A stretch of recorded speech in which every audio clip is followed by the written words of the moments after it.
शुभकामना मन्तव्य राखिदिनुको लागि विद्यालयका निवर्तमान प्रधानाध्यापक आदरणीय हरिप्रसाद पढेसलाई हार्दिक अनुरोध गर्दछु।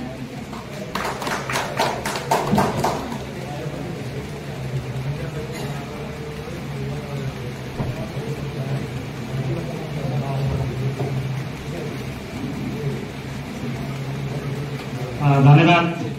कार्यक्रम प्रस्तुता शिव सर। बागमती प्रदेश सामाजिक विकास मन्त्रालयको फाइनेन्सियल सपोर्टमा कालिकाको एकमात्र नमुना माध्यमिक विद्यालय भीमोदय नमुना माध्यमिक विद्यालयद्वारा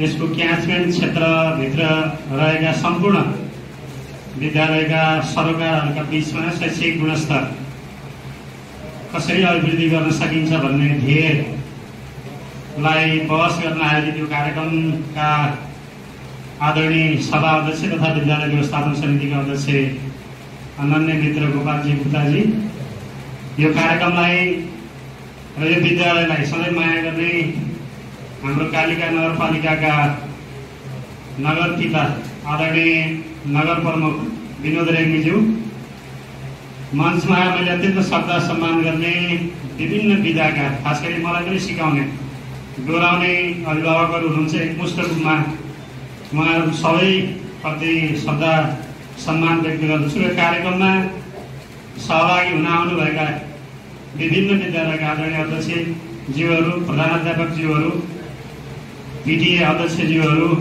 व्यवस्थापन समितिका पदाधिकारी र शिक्षक साथीहरू, यहाँहरू सबैलाई यो कार्यक्रममा म हार्दिक अभिवादन नमस्कार टक्राउन चाहन्छु।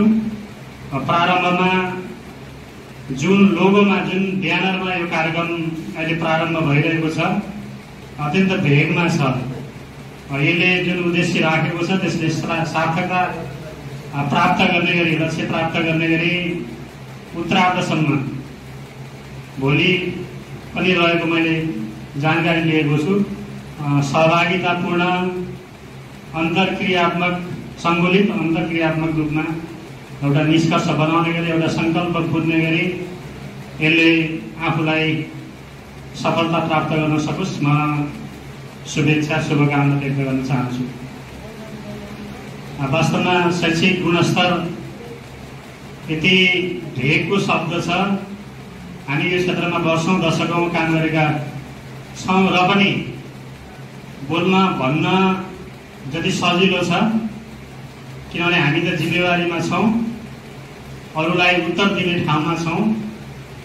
त्यो उत्तर राम्रो दिने गरी, अरूले प्रश्न नगर्ने गरी हाम्रो भूमिका, हाम्रो जवाफदेहिता र व्यवस्थापन प्रशासन हामीले चलाउनुपर्छ। यो बारेमा जिम्मेवार साथीहरू, वास्तवमा मलाई त कस्तो लाग्थ्यो भने निद्रा पनि लाग्दैन थियो।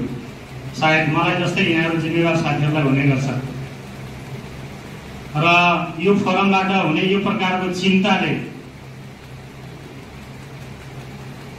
यो आगामी शैक्षिक सत्रमा कालिकाले एउटा नयाँ सन्देश प्रवाह गर्न सकोस्।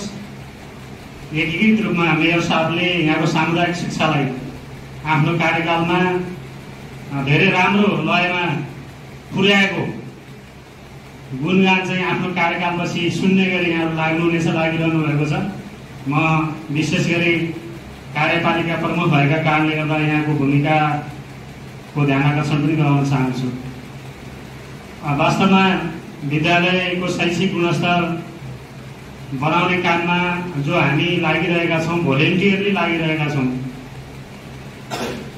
भन्नै पर्छ। अहिले जननिर्वाचित पालिकाका वडाका साथीहरू चाहिँ सामान्य भत्तामा आफ्नो चाहिँ के भने आवत जावत निर्वाह गर्नुहुन्छ, तर व्यवस्थापन समितिको अध्यक्ष, यहाँको चाहिँ सञ्चालक समितिको सदस्य, पिटिएका पदाधिकारी, इभन प्र र सहायक प्रहरूको हेर्ने हो भने सुविधा अब कालिरहेको अवस्थामा छ। धेरै फोरममा हामीले भन्छौँ, यद्यपि सुविधा नपाएकै कारण गुणस्तर नबनेको भने होइन, तर पनि एउटा सम्मानित र मर्यादित रूपमा यो वर्गलाई पनि हामीले त्यहाँसम्म किन नसोच्ने भन्ने प्रसङ्ग पनि एउटा बहसको विषय हुन सक्ला।